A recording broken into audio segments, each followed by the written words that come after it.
Hello, everybody. Welcome back. This is part two of Forgotten Flora of Northwest Mississippi.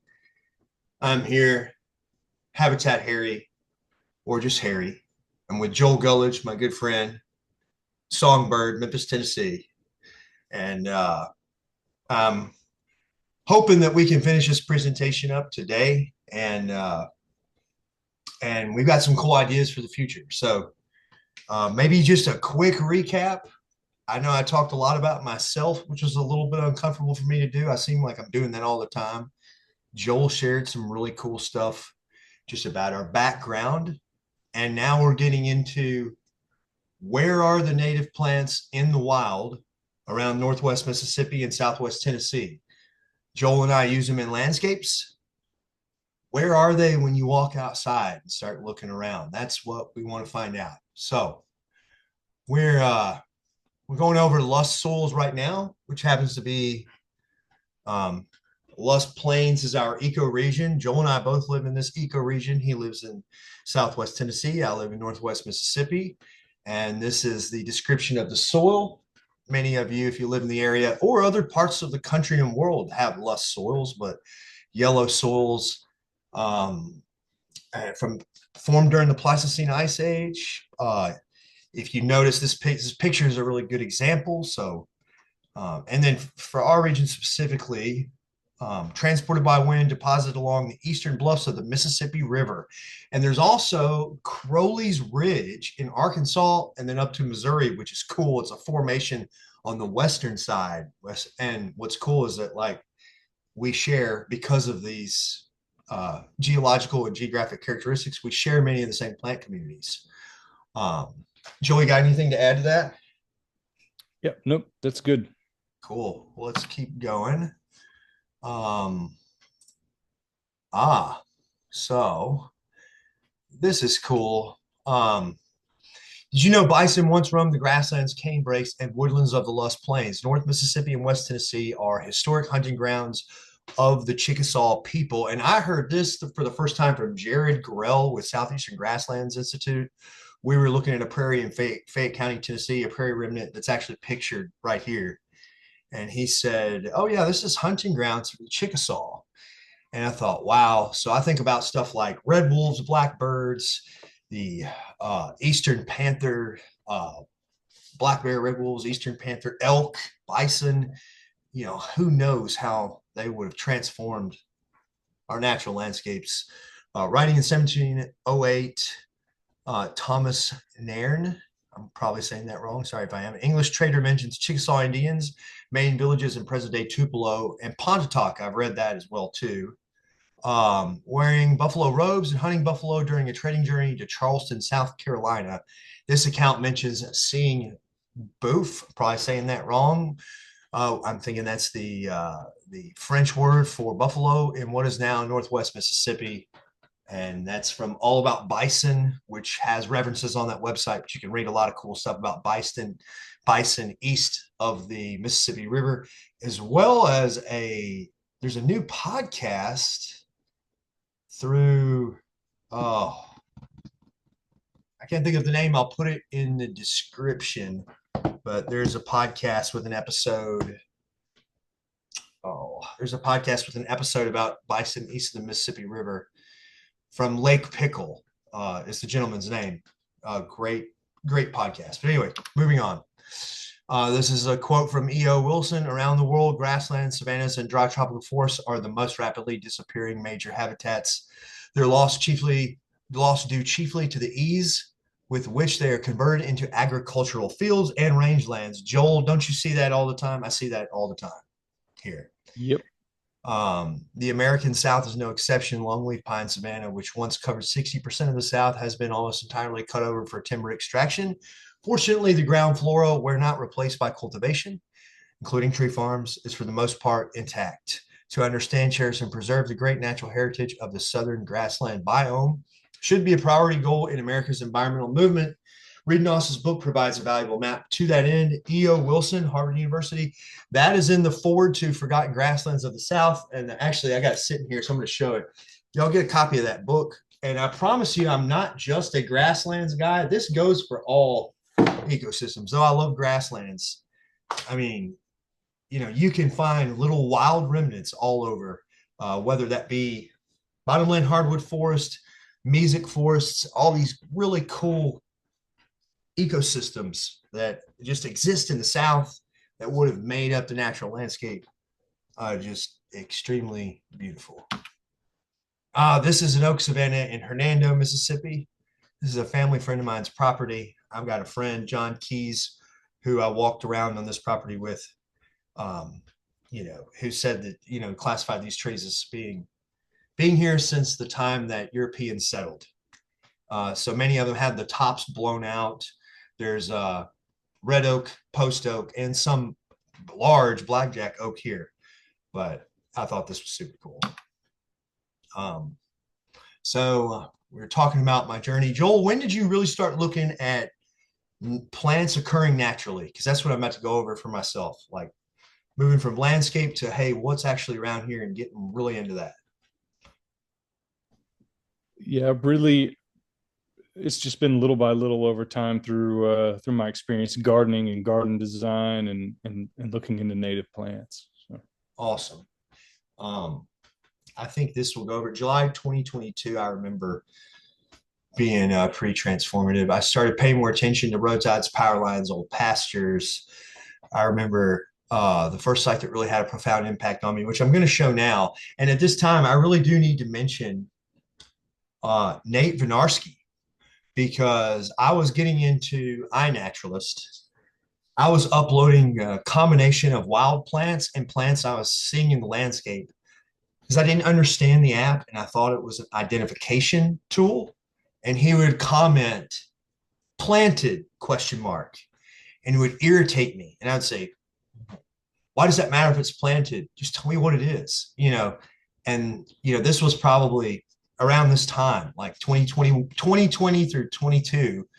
I was so confused by that. And now he and I are great friends. And it's because he understood the app, and he helped, by him questioning me, helped me to understand the significance in the data that iNaturalist is collecting on wild and naturally occurring plants. Do you have instances where Nate commented the same thing on some of your posts? Yeah, not necessarily on my post, but early on in my iNet learning, I was seeing all of his posts where he was hitting people up and he was asking everybody, did you plant that? Yeah. And most likely it was planted. So shout out to Nate. Learned so much from him. So Yeah, massively. Yeah. Thank you, Nate, for yeah. when you see something that, and I know looking back on it, like every single one of them is like, if he asks that, that means that it probably was, but anyway, I was started searching near, they put this new stretch of I-69. This was in July of 2022. And I started looking along some of these roadsides, and some areas that weren't accessible became accessible. So here's some observations from that day. And then going from left to right, we have Sabbatia angularis, or rose pink. It was my first time seeing that plant in the wild, which is funny because once you see it once, I start seeing it everywhere. Pygnanthemum pilosum, which Joel and I found a massive population of. At least we found one example in Hernando. Do you remember that, Joel? Yeah, off that power line was awesome. Yeah, man, that was, and then we have a Asclepius tuberosa variety interior, which at the time I didn't know was interior. I just know that I kept seeing like these shorter, more mounded Asclepius that people that are smarter than me have identified as being interior. Now That thing's so red. I know it's vivid. Yeah, vivid color. I mean, just look at those three plants together. I mean, I was blown away, like seeing all of these all at the same time. And this was different. And if you remember from the beginning, at this time I was way into native plant landscaping. I had seen some of Dwayne Estes videos and kind of gone out and started looking and had my suspicions. And this one was what did it for me. Like from here on, I was hooked.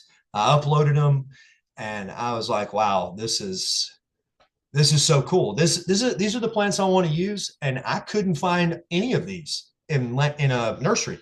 Now I'm sure Camp Creek you could find Camp Creek native plants is actually I'm probably wearing their shirt. Yeah, yeah, Camp Creek native plants. Shout out to them. They carry local eco type plants, but hard to find these plants in the nursery setting. Pygnanthemum pilosum. Now the one on the left is the one in the power line that you and I found together. Do you remember anything else standing out at that site from when we were there together? That's a good question. That's the primary thing that I remember from that particular spot. The only reason I know this is because I went back with my daughter, but we had another one, Silphium integrifolium, Euthymia. Um, so we had like silk prairie rosinweed and bushy golden top and some Elymus, probably glaviflorus, the wild rye, a bunch of little blue stem. But one thing that's funny is that this will happen often if you get into this. You remember the signs we came across? You made a hilarious like card off of this, but the keep out posted keep out. This means you. Yeah, and then we like came up. We said, "Well, let's just look a little farther." Like we weren't way into it, and then the next sign said, "This means you." And we turned around. So who knows what else is in there? I mean, Yeah, that pygnanthemum is gorgeous, though. I love it. But oh, this is S1 in Mississippi. So that amazing that it's here and it's doing well here in Northwest Mississippi. Like there's a lot of it there. There's a lot of it over at that the site along 69 with those other plants from the last slide, but incredible. Oh, here's another one that was pretty transformative for me was finding some Rosa setigira. And all I'm going to say, I'm not going to disclose specifically where the location is, but it was in town near Walmart, is all I'm going to say. I think I have it obscured on iNaturalist, but I don't know that this would be one that people would poach. I'd actually invite someone to go look at it if they appreciate plants, but because of the conservation status, I'll just leave it at that. But of course, you find them at Dollar Generals, Dunkin' Donuts, billboards. Sometimes these things are right in the middle of town. Absolutely. Oh, dude, you want to talk a little bit about our trip to go see this one? This is one of my favorite plants. I love it.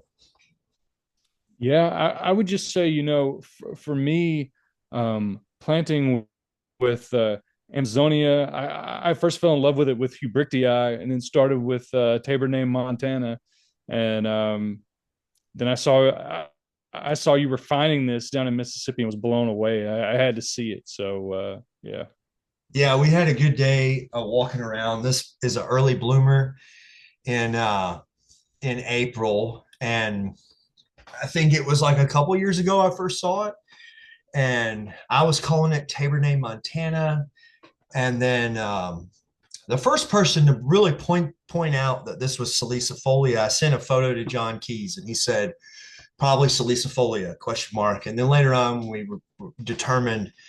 I think it was Theo Witzel and the Southern Grasslands Institute team confirmed that it was, that was Tabernet Montana, Amsonia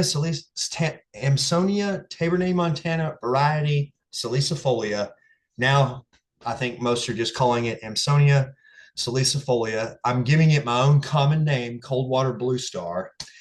In these hydroxeric sites near Coldwater, they are super wet in the early part of the year because of a frangipane underneath. And then right now you can go down there. They just mowed it, which I can't be too mad about, but because it needs disturbance, it needs to be cut at some point, and it's been dry, so it makes sense.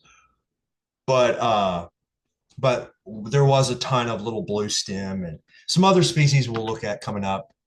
Oh, and here we go. Top 5. These are my top 5 native plant conservation resources. Joel and I are good friends and talk about this kind of stuff all the time. I would imagine this is going to be similar to you. Do you have any to add to this list that you don't see here? I would, yeah, your top four are my go-tos. I'm on those day in and day out. Oh, nice. Yeah. Well, I think I messed up here. This is like I have two number ones by accident. Number one is iNaturalist, and then number one is Bone App. but um, but yeah. Oh, and there's one I wanted to mention. So, we talked a lot about iNaturalist. It's not just for identification. This is collecting data for science and all living things. Boneapp.net is like a quick, easy search for range maps, Cernet or barium records. Bplant.org give great ecological ecoregions descriptions and kind of group plants together, natural plants based on ecoregion, which is cool. Natureserve.org. Oh, you know which one that we both use? I have FloraQuest on here. FloraQuest is the app. They just came out with the South Central FloraQuest app, but Joel uses all the time, and we kind of go back and forth. It's just their website, which is Flora of the Southeastern United States, FSUS. Yep. And Harry, I'll quickly add just one more. The site is kind of buggy, but there's a site online called what'smyelevation.com, and Oh, nice. that can help you determine the elevation of a particular location. So that's also Oh, useful. dude. Well, that's super important. I'll use that. I haven't used it, but what's so cool is that with these ecoregions and elevations, there's for sure correlations between elevation, plant community, soils. So that's awesome. Um, FloraQuest is the app, and Flora of the Southeastern United States. Specifically, I really like the dichotomous key in the plant library. There's one more that our friend Meg Zachary, she's just really getting going. That's awesome. Like been working so hard at it. It's called growlocalplants.com. I want to add that as well. She's been working hard on it to connect growers, nurseries, and landscapers locally for local eco type plants. She's done some tremendous work getting that website going. Y'all check that one out too. It's growlocalplants.com. Oh, this was a trip. So I told you I'm not just I love grasslands, but I love all ecosystems of the South. This is the copper iris. Shout out to Jeff Hill for showing Alan Trentley and I this cool site. Look at that monster cypress tree here. Oh, Penstemon tubiflorus. Now, this is one that Joel and I both really like. He's gone back. We've collected seed from. This one stands out. Awesome butterfly or hummingbird early nectar source, and those blooms are so big, striking. I know you like this one. We've seen in Fayette County, Tennessee, as well as Northwest Mississippi. Anything to add to that one? Yeah, I would just say high ornamental value. Yeah. It absolutely beats any cultivar grown commercially that I've seen. Oh, completely agree. Thank you for that. Yeah, well, this thing's got should be this should for sure be in cultivation. It would add so much value to landscape. It's awesome. Um, and then we've got sandpost oak sites, which are both in Southwest Tennessee as well as North Mississippi, which have a very unique community of this Lonicera sempervirens, Opuntia. You got anything to add to cactus? Because you have a site from your childhood that had cactus. Yeah, and that's one thing that really helped spark my interest in plants is on my family's land. There's a slight elevated hill with a fire lane, and on that fire lane is a spot further up that hill where there was cactus growing, and I found it as a kid, and it just fascinated me to no end. And so yeah. That's awesome. Yeah, it's cool how we all have those moments. There was was watching a YouTube video that Kyle Leibarger, Native Habitat Project, said for him it was like limestone barrens, which around here we don't have limestone, but it's unique things. Like for me it was those lust terrace sites or just something that you don't see. It's like something that sticks with you that you go from. I don't know. I just think that's super cool that you have that experience and cactus is especially unique. Like if you see a cactus, start looking closer at what else is around it. I mean, that's so cool.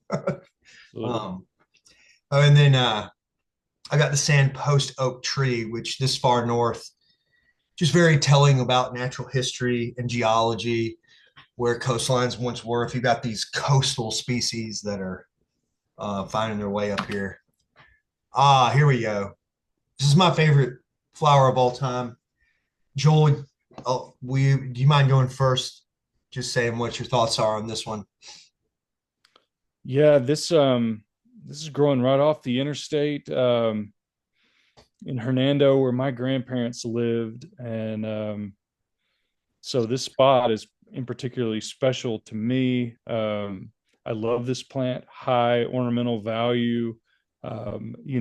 So many times when people talk about Rudbeckia or black-eyed Susans, they're speaking about Rudbeckia hirta or fulgida, and oftentimes we just don't know about plants like this one, Rudbeckia lismifolia, and yeah, we need to learn plants like this so that we can help protect them and care for them. So 100%. And I know when I first saw it, it was just so easy to tell I found something special.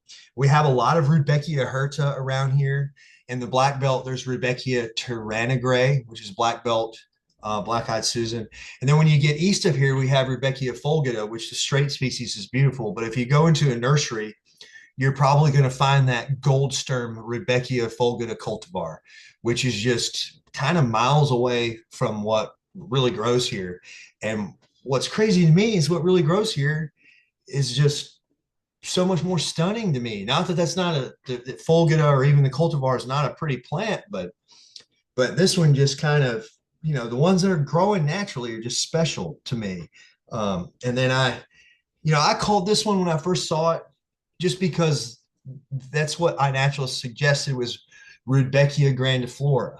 And then I get a message from John Keys that said, "Hey, there's been a split," and then it turns out we get to talk to this guy named John Michael Kelly, who wrote the research paper that split Rudbeckia grandiflora into grandiflora and elismifolia, and that's what we have here. Grandiflora is usually a little farther west of here, has a little bit different defining characteristics, but it's such a gorgeous plant, and just in a handful of sites in North Mississippi.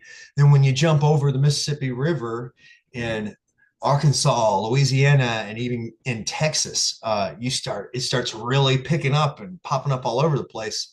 And I just find it so cool that it's here. It's my favorite plant. Um, I love it, and it's brought me this plant, and many of these plants have given me connections with other people that I deeply respect. And just that alone makes me want to jump back. I just want to mention people because I like to mention them before I forget them. In the photo is Gabby and Allison from SGI, the research team. They came down here to look at this Amsonia and the sites it was growing on, and Daryl Brown, who I have tremendous respect for, and Shay Staten, who works at Sardis for U.S. Army Corps of Engineers as a natural resource specialist. He's a great friend of mine. And it was just that whole day was so cool, and getting to experience that with Joel. And Joel got some really high quality, great photographs of this plant. So these plants are bringing people together. Is what I'm getting at. John Keys wrote this for me. So this is an excerpt from that John Keys wrote for me so that we could work with Mississippi Department of Transportation to leave an area of this prairie unmowed for a year to collect seed. So I'm just gonna, if you want, you can pause and read through it. I'm gonna try but just hearing the word Hernando and prairie together, if you would have said that to me like 5-10 years ago, I would be like, excuse me.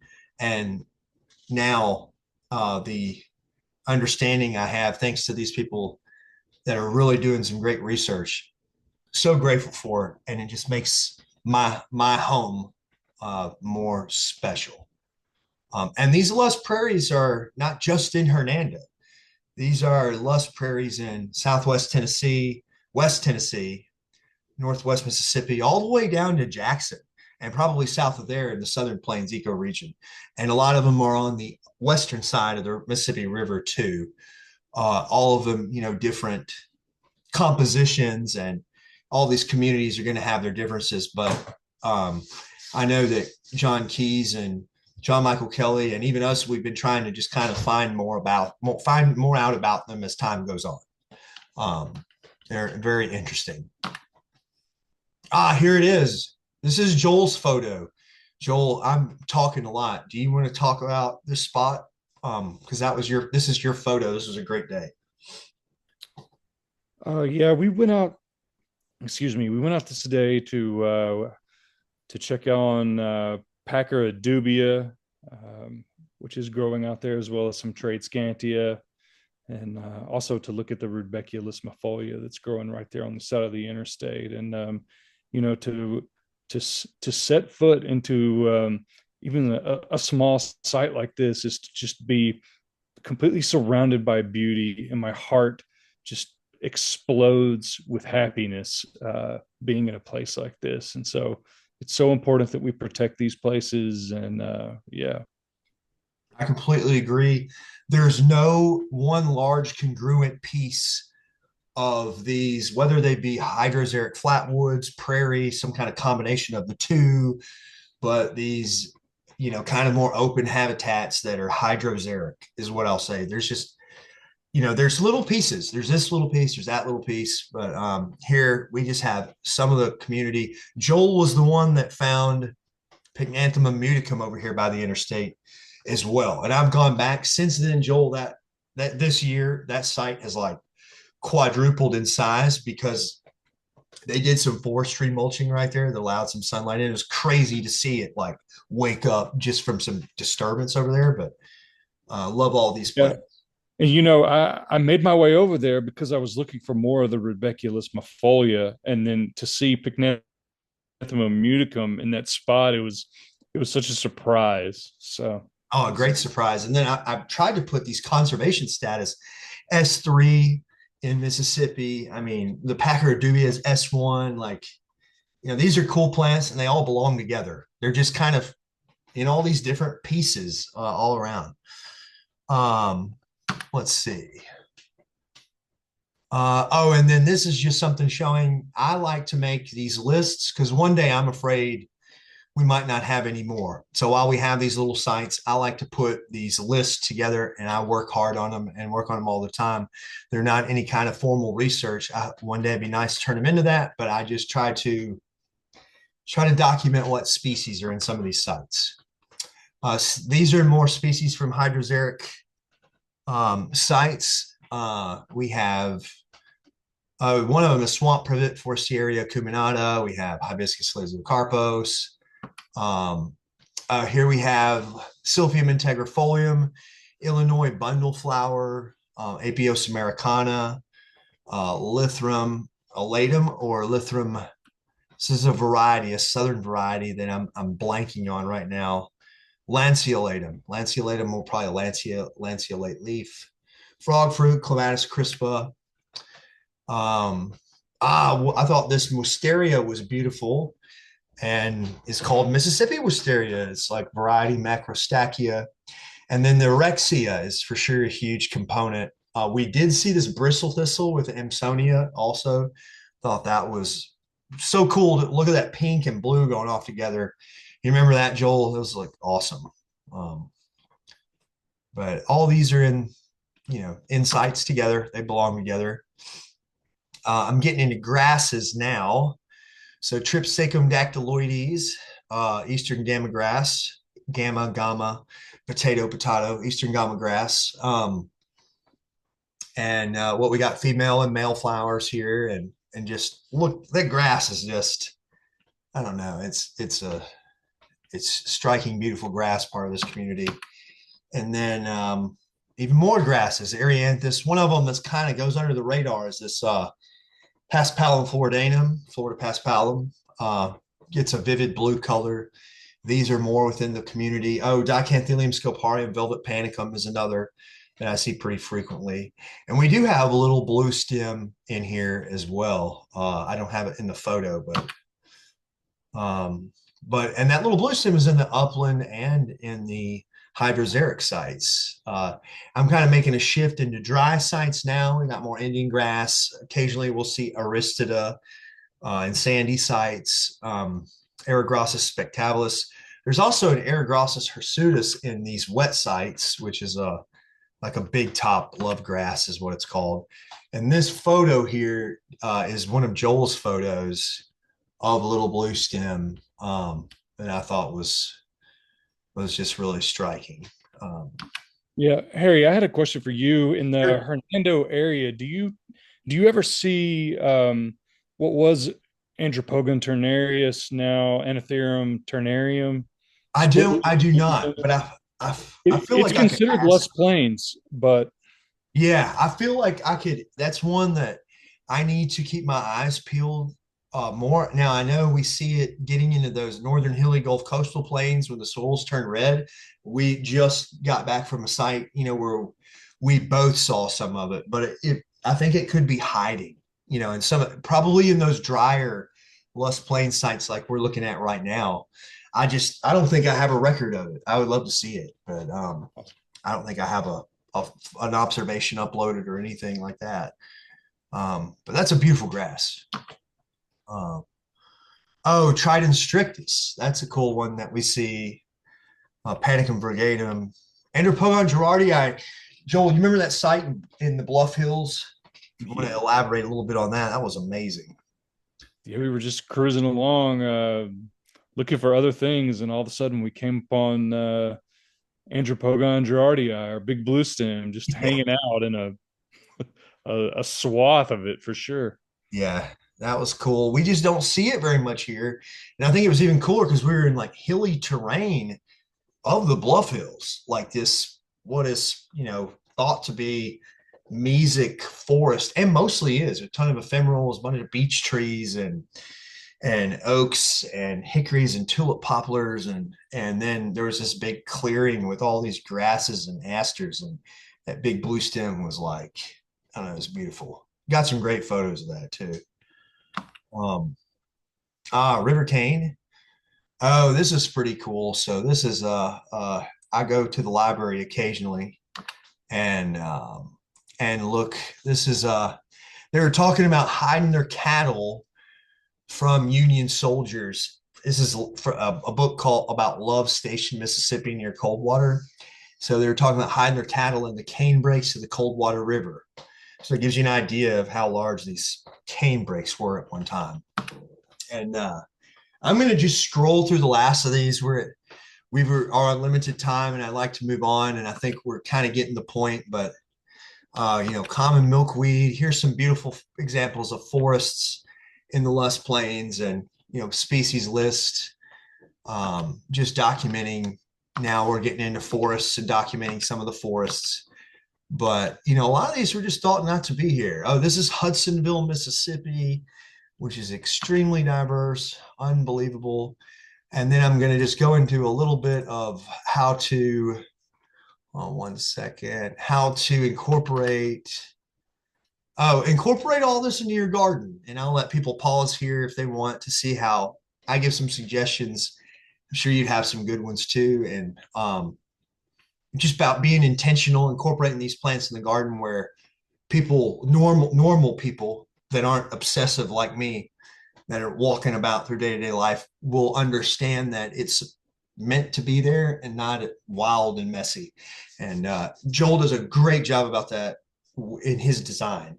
I'm a little wilder. I like to, I think, or I'm a little, I tend to lose sight of that sometimes, I guess I should say. So I'll often call Joel and ask for suggestions on how to keep things more aesthetic, or pleasing to people that aren't necessarily thinking about ecological quality. I get lost sometimes with that. And then here's some of my own landscapes. I'm just going to roll through these quickly. In the area, this has been doing the last few years. Here's River Garden that I worked on. There's some early landscape. Just a quick maintenance list. And the last I'm going to save, I made this specifically for the North Mississippi Hummingbird Festival, which was like my top hummingbird plants. And I'll scroll through it in case people want to see it. But I want to close. Silphium integrifolium. Jeez, what a great plant. Um, with this screen. And y'all check out Songbird too. Songbird 901 on Instagram. That's Joel. He does great naturalistic landscape design.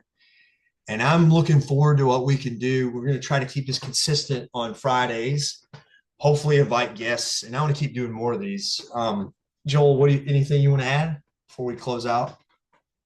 No, I thought this was great. And yeah, if anyone's interested in learning more, please hit us up. We're always happy to talk plants, talk gardening, talk natives, talk habitat. So Awesome. Dude, thank you so much. I know that was a lot of me talking, and thank all of y'all for watching. I'm looking forward. Hopefully, Joel, let's do something cool that you put together a lot of great presentations too, and maybe we can get some guests on and keep going with this, keep the momentum going. Thank y'all so much, and